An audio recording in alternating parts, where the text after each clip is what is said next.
Hello, I'm Ryanne Welsh and I'm from Cohort 13.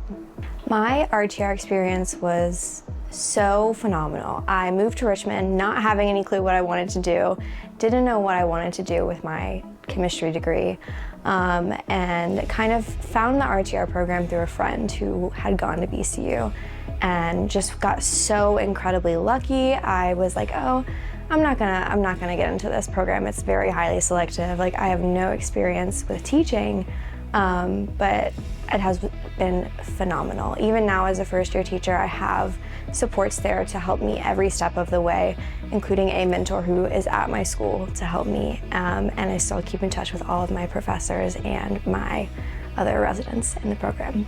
I grew up in a very small rural area, and didn't realize until I'd gone into the program that I grew up very privileged in my education, that I had everything there for me to succeed, and my teachers were phenomenal.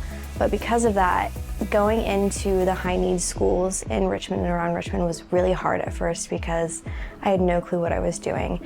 And it hurt my heart a lot because I wanted to see these kids succeed so terribly bad, but didn't know what I could do to help them succeed.